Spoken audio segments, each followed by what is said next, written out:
misalnya mencari-cari kesalahan orang, walaupun apalagi kepada orang yang berbeda organisasi, berbeda cara berpikir atau berbeda pilihan politik, pikiran, lisannya dan hatinya hanya menyalurkan kebencian. Ikhwanu fillah rahimakumullah, di golongan pertama ini tidak ada orang seperti itu.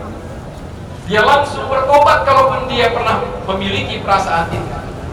Ikhwanu fillah rahimakumullah, yang menakjubkan adalah seluruh perintah Allah bukan hanya sekedar sebuah perintah, tetapi manfaatnya buat kita telah dibuktikan melalui brain science.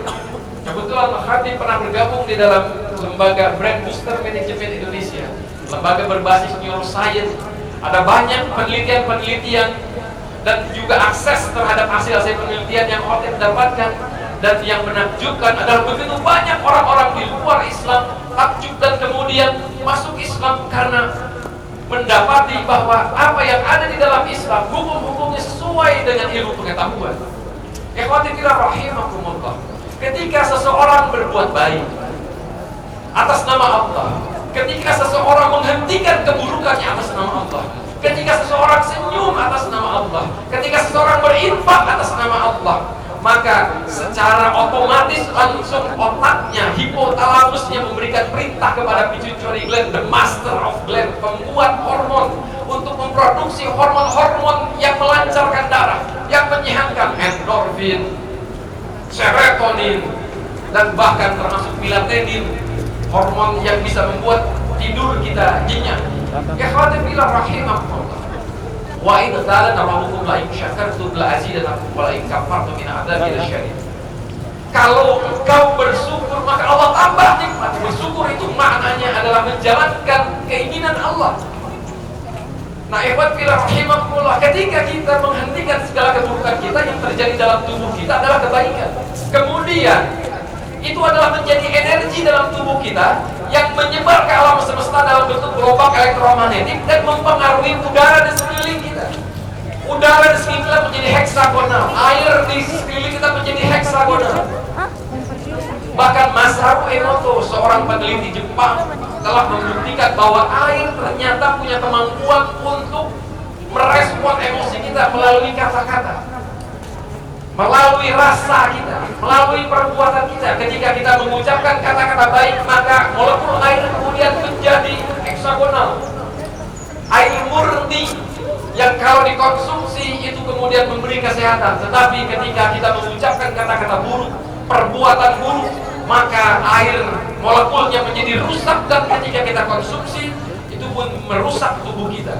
Dan ikhwati fillah, kata-kata buruk punya kemampuan bahkan menggerakkan lempengan bumi. Wallahu a'lam bishawab. Tapi itu semua ada dalam penelitian. Ikhwati fillah rahimakumullah, golongan yang kedua adalah golongan orang yang susah menerima hidayah. Ma ya'tihim min dzikrin min rabbihim muhdatsin illa istama'ahu wa hum yal'abun.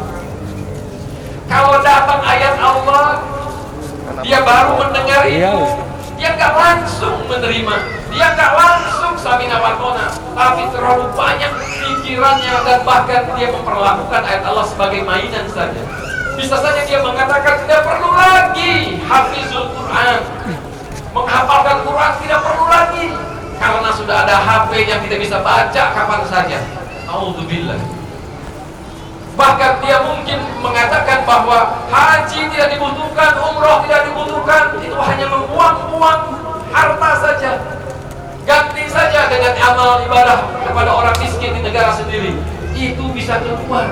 Dan ketika diingatkan oleh ayat Allah bahwa memberi kebaikan, hafal Quran, membaca Quran adalah kebaikan-kebaikan yang bahkan Al-Quran punya kemampuan untuk memperbaharui sel-sel di otak kita dan bahkan di organ tubuh kita, yang artinya punya kemampuan untuk menyembuhkan segala macam penyakit. Tentu ada prosesnya. Nah, ikhwati fillah rahimakumullah, golongan kedua ini tidak terlalu peduli dengan itu. Panjang kalaupun dia ingin taubat dan nasuha, dia mengedepankan keinginannya. Dia tetap takut kalau dia menjalankan hukum Allah, atau kalau ada orang menjalankan hukum Allah itu menghalangi keinginan dia, nafsu dia ilahu hawahu, dia mempertuhankan nafsunya. Dia takut korupsinya itu diganggu, dia takut korupsinya itu dicegah, dia takut keuntungan-keuntungan dunianya hilang. Nah kemudian golongan yang ketiga, rahimahullah, adalah golongan orang yang konsisten dalam kefasikan, bahkan sampai menutup matanya, dia tetap tidak mau mengikuti Allah dan Rasul. Allah menyebut mereka dengan wa minan nasi may yaqulu amanna billahi wa bil yaumil akhir wa ma hum bimu'minin. Di antara manusia ada yang mengatakan saya beriman pada Allah dan Rasul, pada hari akhir saya beriman. Tapi kata Allah sesungguhnya tidak. Kenapa? Khatamallahu ala qulubihim wa ala sam'ihim wa ala absarihim. Ditutup oleh Allah mata pendengaran, hatinya ditutup. Maka kemudian Allah pun meninggalkannya, wa zainallahu syaitan maka ya'malun, dan kemudian setan pun memperlihatkan kebagusan, kebaikan dari setiap keburukan yang dia lakukan. Dia selalu menganggap apa yang dia lakukan baik, walaupun itu merusak, walaupun itu membuat negara ini hancur misalnya, walaupun membuat ekonomi negara ini rusak, walaupun semakin membuat orang miskin, dia tidak peduli. Karena yang dia kedepankan adalah kepentingannya, kepentingan kelompok. Nah inilah golongan yang seharusnya tidak menjadi orang-orang yang kita pilih menjadi para pemimpin kelak. Karena itu akan merusak negara, akan merusak lingkungan, akan merusak bahkan keluarga-keluarga kita. Ikhwatu fillah rahimakumullah. Untuk mengukur apakah Ramadan kemarin itu kita berhasil atau tidak, mari kita bertanya, kita ini berada di golongan yang mana dari tiga golongan? Golongan orang yang mudah sekali menerima hidayah, tahajud, sholat lain yang kita latih setiap malam, mulai malam tadi terus dilakukan, tidak malah ditinggalkan. Kebaikan-kebaikan yang sudah dilatih di bulan Ramadan terus dilakukan, tidak malah ditinggalkan.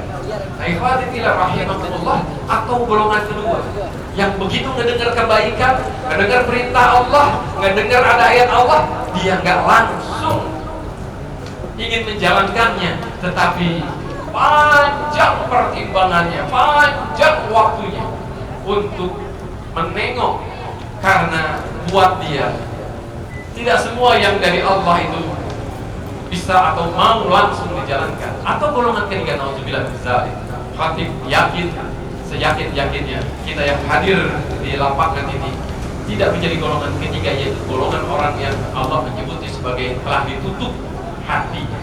Ikhwatillah rahimahullah, setidak-tidaknya mari kita memiliki, untuk menjadi golongan pertama kita memiliki 5 sifat.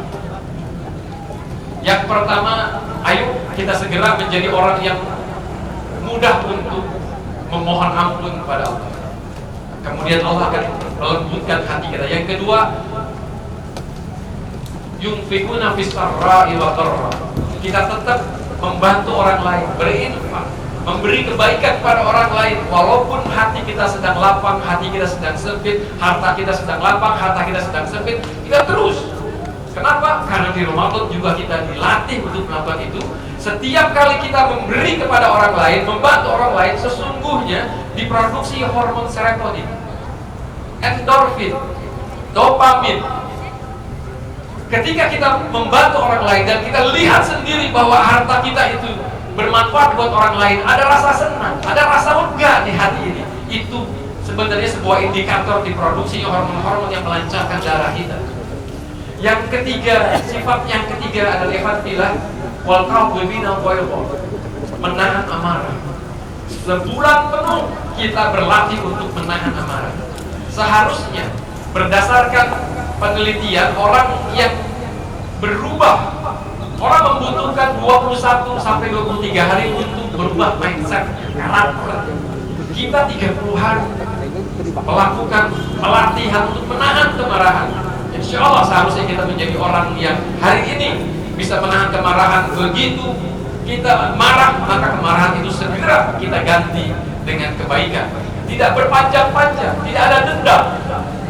Karenanya kita memiliki sifat yang keempat, yaitu wal 'afina 'anil nas, yaitu Maafkan segala kesalahan orang. Karena dengan memaafkan kesalahan orang, Allah akan melembutkan hati semua orang untuk memaafkan kesalahan kita. Kita pasti pernah menzalimi orang lain. Kita pasti pernah berdosa pada orang lain. Dan belum tentu kita punya kesempatan untuk minta maaf pada orang-orang itu. Nah, ikhwatu fillah rahimakumullah, dengan memaafkan semua manusia tanpa pilih-pilih, maka ikhwatu fillah rahimakumullah, insya Allah Allah akan melembutkan orang untuk memaafkan kesalahan kita. Ketika kita pernah menzalimi orang, lalu orang itu belum memaafkan kita, itulah dosa yang Allah tidak akan ampuni dosanya sebelum orang yang kita zalimi memaafkan kita. Makanya menjadi koruptor, menjadi orang yang merusak negara, membohongi seantero negeri adalah orang yang berarti menzalimi ratusan juta manusia yang tentu akan sulit sekali menerima atau meminta maafnya. Nah, ikhwan fillah rahimakumullah, mari kita hindari sifat itu. Ini adalah pengecualian. Kita memang berharap dimaafkan, tapi jangan hanya gara-gara kita dengan kita memaafkan Allah bisa membuat hati orang lembut memaafkan kita, lalu kita bergelora dalam korupsi, melakukan terus pembohongan terhadap masyarakat, merusak ekonomi dan kezaliman-kezaliman lainnya. Tidak begitu. Ini ketika kita berlaku salah, zalim kepada satu dua orang yang terbatas, 3-4 orang terbatas, ikhwan fillah rahimakumullah. Kemudian ikhwan rahimakumullah, yang kelima adalah husnuzon. Husnuzon pada manusia, husnuzon pada Allah. Suuzon adalah penyakit yang menjadi penyebab rusaknya persaudaraan, rusaknya persahabatan, rusaknya iman juga dari suuzon. Apalagi suuzon kepada Allah, prasangka buruk pada Allah. Tidak semua hal yang datang kepada kita yang kita anggap sebagai sebuah musibah, keburukan, itu sebenarnya sebuah keburukan. Ada kalanya Allah mengirimkan orang-orang jelek, orang-orang buruk, perangai, bahkan untuk menyelamatkan kita. Ada kalanya Allah menghadirkan ujian berat buat kita, sesungguhnya untuk menyelamatkan kita. Kajiannya memang perlu waktu yang cukup untuk membahas hal ini, tetapi percayalah ikhwati fillah rahimakumullah, ma asabaka min hasanatin fa min Allah. Apa saja yang menimpa diri kamu dan itu kebaikan, itu dari Allah. Wa ma asabaka min sayyi'atin fa min nafsika. Tetapi ketika kita mendapatkan keburukan dalam hidup kita, maka kata Allah, fa min nafsika, sesungguhnya itu akibat dari perbuatanmu sendiri. Allah hanya memberikan kita kebaikan. Rahimahullah. Makanya untuk orang beriman tidak ada istilah azab. Untuk orang beriman semuanya adalah ujian. Nah, ikhwan fillah rahimahullah, di akhir khutbah ini khatib ingin mengingatkan kepada diri khatib terutama dan kita semua. Ramadan ke depan belum tentu kita punya usia. 2 tahun terakhir ini menjadi pelajaran penting buat kita bahwa kematian itu bisa datang kapan saja, kepada siapa saja, dalam jumlah yang serentak atau satu-satu. Kematian bisa datang kapan saja. Untuk itu ya ikhwatillah rahimahumullah, di bulan Syawal ini, mari apa-apa yang kita pelajari bulan Ramadan kita ingat kembali, kemudian kita jalankan kembali. Dan ini menjadi indikator bahwa hati kita ini menjadi baik. Karena Allah melalui Rasulullah SAW mengingatkan bahwa di dalam diri kita ini ada segumpal daging yang kira fasadat jasadul kullu, dan kalau segumpal daging itu buruk maka buruklah semua. Kalau segumpal daging itu baik maka baiklah semua.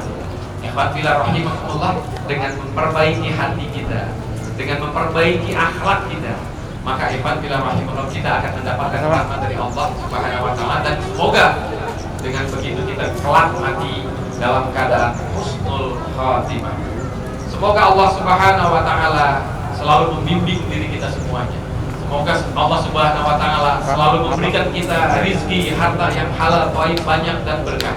Dan semoga Allah Subhanahu wa taala kelak mematikan kita dalam keadaan husnul khatimah. Barakallahu wa lakum fil ayati wa dzikril hakim. Wa taqabbal minni wa minkum tilawatahu innahu wal ghafurur rahim. Allahumma صل على سيدنا محمد وعلى آل سيدنا محمد.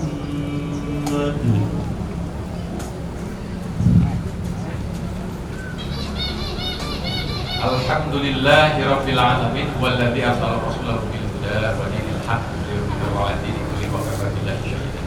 Asyhadu an la ilaha illallah wahdahu la syarika lahu wa asyhadu anna Muhammadan 'abduhu wa rasuluhu. Allahumma shalli 'ala Muhammad wa 'ala ali Muhammad kama shallaita 'ala Ibrahim wa 'ala ali Ibrahim wa barik 'ala Muhammad wa 'ala ali Muhammad kama barakta 'ala Ibrahim wa 'ala ali Ibrahim innaka Hamidum Majid. Allah Ta'ala fi kitabihil karim a'udzu billahi minasyaitonir rajim ya ayyuhalladzina amanu taqullaha haqqa tuqatih wa la tamutunna illa wa antum muslimun. Ayat ini ingin dikhotib jadikan sebagai nasihat kepada kalian semua, wahai orang-orang yang beriman, bertakwalah kamu dengan sebenar-benarnya takwa dan jangan sampai kamu mati kecuali dalam keadaan tunduk dan patuh pada Allah. Ikhwan fillah, nikmat pada dua ini, mari sama-sama kita bermunajat dengan kesungguhan munajat. Semoga ini menjadi wasilah bagi diturunkannya kebaikan dan diangkatnya segala keburukan dalam hidup kita, hidup pribadi, hidup keluarga, hidup masyarakat, hidup bangsa kita. Dan semoga ini juga menjadi wasilah bagi dikabulkannya doa-doa kita. A'udzubillahi minasyaitonir rajim. Bismillahirrahmanirrahim. Allahumma shalli wa sallim wa barik ala Muhammadin wa ala alihi wa sahbihi ajma'in bi rahmatika ya arhamar rahimin. Allahumma ighfir lil mu'minina wal mu'minat, muslimina wal muslimat, al-ahya'i minhum wal amwat. Ya Rabbana zalamna anfusana wa illam taghfir lana wa tarhamna lanakunanna minal khasirin. Allahumma ighfir lana wa liwalidina warhamhum kama rabbana shighara. Wahai Allah, ya Rahman, ya Rahim, ampunilah dosa kami ya Allah. Kami banyak melakukan kesalahan, kami banyak melakukan kezaliman ya Allah. Ampuni dosa kami ya Allah. Jika Engkau tidak mengampuni kami, dipastikan kami jadi orang yang merugi dunia dan akhirat. Ya Allah, ampuni dosa orang tua kami. Ya Rahman, mereka telah melahirkan kami ya Allah, telah membesarkan kami ya Allah. Walaupun sepanjang hidup kami belum tentu kami bisa membalas ya Allah, dan tidak mungkin bisa membalas. Dan ada kalanya ya Allah kami justru terus menyakiti hati mereka ya Allah. Ya Rahman, jika orang tua kami masih hidup ya Allah, beri kami kesempatan untuk minta ampun, minta maaf kepada mereka ya Allah. Berkahi kehidupan mereka ya Allah. Ilhamkan mereka ketakwaan, ridhoi ya Allah kehidupan mereka. Jika orang tua kami sudah wafat ya Rahman, ya Rahim, lapangkan kuburnya ya Allah, terangkan kuburnya, ampuni dosa-dosanya ya Allah. Jauhkan mereka dari siksa ya Allah, beri kami petunjuk terus untuk beramal atas nama mereka agar mereka terbebas dari siksa kuburmu ya Rahman, ya Rahim. Ya Rabbana taqabbal syiyamana. Mohon ya Allah, terimalah saum kami di bulan Ramadan kemarin ya Allah. Terus beri kami petunjuk-Mu ya Rabbana untuk menjadi hamba-Mu yang soleh, untuk menjadi hamba-Mu yang Engkau matikan kelak dalam keadaan husnul khatimah. Ya Allah, mohon ya Allah, ilhamkan ketakwaan, jagalah lisan kami ya Allah dari bergunjing, dari menyakiti hati orang lain, dari mencaci, dari memaki. Jauhkan ya Allah hati kami, pikiran kami dari membenci ya Allah. Jadikanlah kami hamba-Mu yang selalu ramah dan baik hati kepada semua manusia. Ya Rabbana, Allahumma inna nas'aluka husnul khatimah. Allahumma rzuqna taubatan nasuha qabla al-maut. Allah ya Rahman, ya Rahim, ya muqallibal qulub, tsabbit qalbina ala dinik. Ya Rabbana taqabbal du'ana was salatana war ruku'ana was sujudana innaka antas samiul alim wa tub 'alaina innaka antat tawwabur rahim. Rabbana atina fid dunya hasanah wa fil akhirati hasanah wa qina adzabannar. Ibadallah, inna Allah ya'muru bil 'adli wal ihsan wa itaa'il qurba wa yanha 'anil fahsya'i wal munkari wal baghi ya'muru bil 'adli wa dzikrillahi akbar. Mari kita bermaaf-maafan kesalahan kita, mulai dari orang yang terdekat dan kemudian pada keluarga dan sanak saudara. Semoga Allah Subhanahu wa taala memberkati kita semuanya. Assalamualaikum warahmatullahi wabarakatuh.